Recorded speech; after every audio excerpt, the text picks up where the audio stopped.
नमस्कार साथियों, स्वागत है आप सभी का मेरे चैनल सिर्फ आईएएस में। और मैं प्रसन्ना वर्मा। दोस्तों, आज आपको बताने वाली हूँ देश के अंदर ट्रांसजेंडर पर्सन अमेंडमेंट बिल 2026 को लेके क्यों इतना विरोध हो रहा है। क्या है सन 2014 में रिकॉग्नाइज करा गया ट्रांसजेंडर्स को, जब सिर्फ 2 जेंडर्स हुआ करते थे। 2019 के अंदर क्या बदलाव लाए और आज ऐसा क्या बदलाव लाया गया है, जिसमें कांग्रेस पार्टी ने तो उस टाइम पे सीधा सीधा नमस्ते करके हट के चली गई थी कि हमें बात ही नहीं करनी इस बारे में, ये ट्रांसजेंडर्स के हक को छीना जा रहा है। साथ ही साथ क्यों ऐसी बातें चल रही हैं, जिसमें कहा जा रहा है कि इस बिल के माध्यम से भारत अब विश्व भर के और देशों से पीछे की तरफ जा रहा है। आइए डिटेल से चर्चा करते हैं दोस्तों इसके बारे में। तो शुरू करने से पहले चैनल को सब्सक्राइब वगैरह कर लीजिएगा। आइए समझते हैं क्या है। एक जगह बिल पास हो चुका है दोस्तों, लोकसभा के अंदर, राज्यसभा के अंदर पास होना बाकी है। और ये चर्चा कल से हुई जब लोकसभा ने पास किया ट्रांसजेंडर राइट्स अमेंडमेंट बिल को ऑपोजिशन प्रोटेस्ट के बावजूद भी। यहाँ पे यस नो पे पास हो गया, ये लोकसभा ने देखिए पास करा है पूरा। अच्छा, अब यहाँ पे ये भी खबर निकल के आने लगी कि Rahul Gandhi called transgender bill attack on rights. Opposition exist हो गया था, बाहर निकल गया था हाउस से प्रोटेस्ट के चलते। आप देख सकते हो हर तरफ, ठीक है, खबरें निकल के आने लगी कि ये सेक्सुअल ओरिएंटेशन जो है उसको एक्सक्लूड करता है, सेल्फ परसीव्ड आइडेंटिटीज को एक्सक्लूड करता है। आइए समझते हैं, लेकिन उसके पहले थोड़ा सा हम बैकग्राउंड में जाएंगे और जानेंगे 2014 से पहले क्या माहौल था। साथ में 2014 से पहले कुछ इस प्रकार का माहौल था कि सिर्फ 2 जेंडर को रिकॉग्नाइज किया जाता था, मेल और फीमेल। कोई तीसरे जेंडर से कोई मतलब नहीं था, ना कोई ट्रांसजेंडर, ना कुछ ना कुछ। तो सीधी बात थी कि मेल और फीमेल हुआ करते थे। हर प्रकार से अगर बात करें कोई बेनिफिट पाने की, गवर्नमेंट जॉब में कहीं पे भी, तो कोई ट्रांसजेंडर का ऑप्शन नहीं हुआ करता था। 2014 के अंदर क्या हुआ कि एक यहाँ पे बहुत ही इंपॉर्टेंट डिसीजन सामने आया, वो था NALSA versus government of India का। इसके अंदर कुछ चीजों को डाला गया, कुछ चीजों को जैसे कि जो है ट्रांसजेंडर्स को यहाँ पे रिकॉग्नाइज करा गया एक थर्ड जेंडर के तौर पे।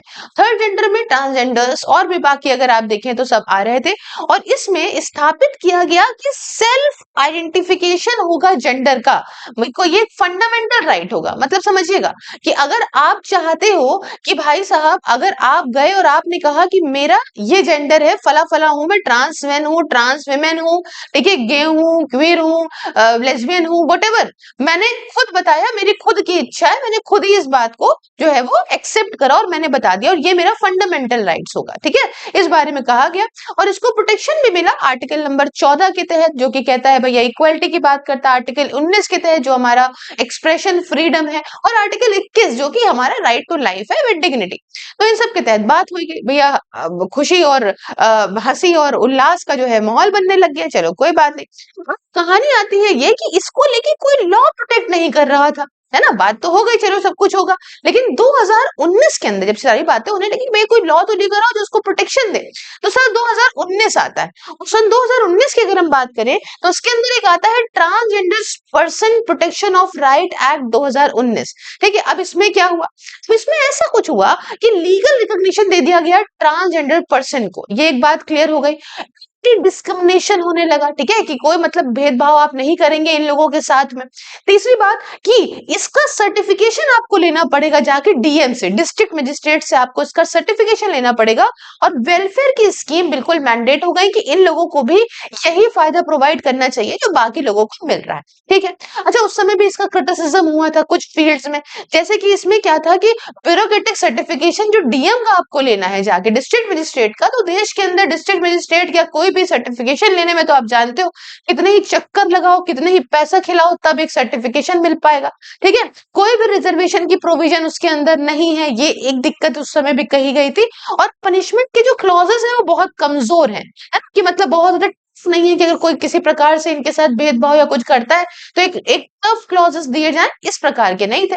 चलो ये उस समय क्रिटिसिज्म हुआ। अब क्या हुआ है 2000, अब आप कहेंगे ना कि सन 2019 में बन गया, तो 2026 में लाने की जरूरत क्या थी, कि जिसमें अब सुप्रीम कोर्ट कह रहा है कि भाई साहब एक ऐसा पैनल बनाएंगे जिसमें इस बिल को विड्रॉ करो। तो ऐसा क्या हो गया, देखिए बात क्या हुई, 2019 के बाद से कई सारे सवाल ये उठने लगे कि इन इसमें से कुछ लोग ऐसे हैं जो सेल्फ आइडेंटिफिकेशन वाला सीन है वो अपने आप को जबरदस्ती बता के सर्टिफिकेशन बनवा के और स्कीम्स का फायदा उठा लेते हैं, बल्कि वो इसके अंडर आते ही नहीं है। अब यही सही मुद्दा समझिएगा, ठीक है। इसी के चलते क्या हुआ कि एक बिल लाया गया जो कि अभी 2026 का है। अब यहां से कहानी समझिएगा कि क्या हुआ है क्या नहीं हुआ है, ठीक है, और क्यों आखिरकार प्रॉब्लम मानी जा रही है। तो पार्लियामेंट में क्या हुआ, अभी आप बैकग्राउंड समझ गए, अब समझिएगा कि पार्लियामेंट में क्या हुआ।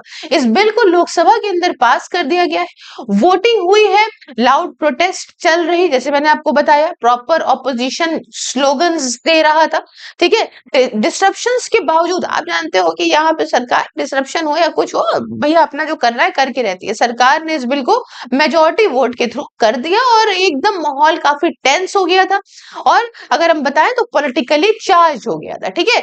अब यहाँ पे कहानी समझिएगा, ये जो 2019 का बिल था, transgenders persons protection of right act 2019 वाला जो एक्ट था दोस्तों, इसके अंदर कुछ बदलाव लाए गए हैं।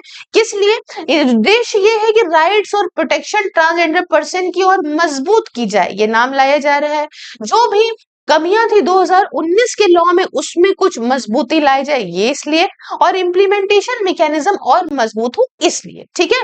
अब क्या इंपॉर्टेंट मुद्दे चेंज करे गए हैं, यहाँ पे समझिएगा जो इंपॉर्टेंट चीजें हैं कि एंटी डिस्क्रिमिनेशन मेजर जो है वो और मजबूत करे गए। जैसे कि 2019 के अंदर कहा गया था कि भाई जो डिस्क्रिमिनेशन करेगा तो बहुत ज्यादा पनिशमेंट या चीजें नहीं है, तो यहाँ पे जो चीजें मजबूत करी गई है, डिस्क्रिमिनेशन भेदभाव ट्रांसजेंडर पर्सन से अगर आप जॉब्स में, एजुकेशन में, हेल्थ केयर में करते हो तो ये पूरी तरह से इस पर रोक लगाई गई है। वेलफेयर और सपोर्ट की बात करें तो अच्छा एक्सेस हेल्थ केयर सर्विसेज का, सरकारी वेलफेयर स्कीम्स का प्रदान किया जाएगा।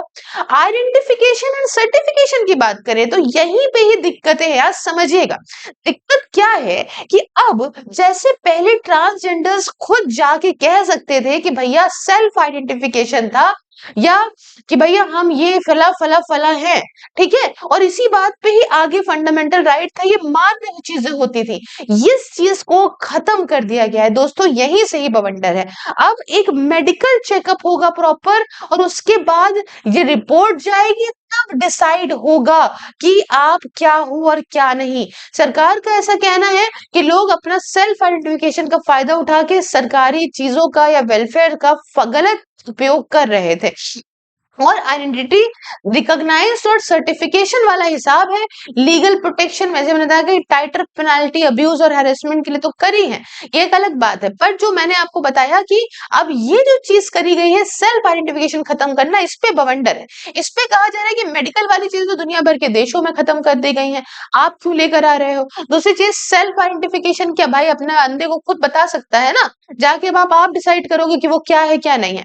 तो ऑपोजिशन इसीलिए प्रोटेस्ट करने लगा कि भैया बिना किसी ने डिबेट के इस बिल को आप पास कर रहे हो। सर्टिफिकेशन प्रोसेस अभी भी ब्यूरोक्रेटिक है, मतलब यहाँ डीएम और बाकी ऑफिसर्स बताएंगे कि सामने वाला जेंडर ट्रांसजेंडर है कि नहीं है ना। लैक है फुल आइडेंटिफिकेशन राइट का। कुछ एमपीज का तो ये भी कहना है कि ये फुली तरीके से अलाइन नहीं होता है NALSA versus union of India 2014 का जो जजमेंट था, जो मुद्दा उस समय था कि एक थर्ड जेंडर को हम लेकर आते हैं, उनको भी रिकॉग्नाइज करा जाए, उसके साथ ये वाला जो बिल है वो साफ नहीं बैठ रहा है, ज्यादा कंसल्टेशन की जरूरत है, ऐसा प्रोटेस्टर्स का कहना है। कंसर्न जो ट्रांसजेंडर कम्युनिटी से निकल गया, उनमें से कुछ एक्टिविटीज का ये आर्ग्यू करना है कि राइट्स पूरी तरह से सेल्फ डिटरमाइंड नहीं है, इम्प्लीमेंटेशन गैप्स अभी भी जरूरत है ना, और जरूरत है रिजर्वेशन की जॉब्स एजुकेशन में जो आपने नहीं दी है, और ज्यादा इन्फोर्समेंट की जरूरत है। सरकार का स्टैंड है कि सरकार ने इस बिल को अपनी तरफ से डिफेंड करा है, कहा है कि इससे ज्यादा मजबूत होगा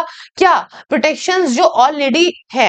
एम है डिग्निटी इंश्योर करना और प्रोग्रेसिव स्टेप की बात करिए। बिल मैटर क्यों करता है? क्योंकि मिलियंस ऑफ ट्रांसजेंडर्स हमारे देश के अंदर है, सोशल डिस्क्रिमिनेशन उनके साथ होता है, लीगल रिकॉग्निशन की उनको जरूरत है ही है। रिफ्लेक्ट करता है भारत के LGBTQ+ राइट्स की, ठीक है। तो क्या होने वाला है अब आप समझिएगा, अगला तो ये राज्यसभा में जाएगा और ये लॉ बन जाएगा अगर प्रेसिडेंट की एसेंट मिलती है।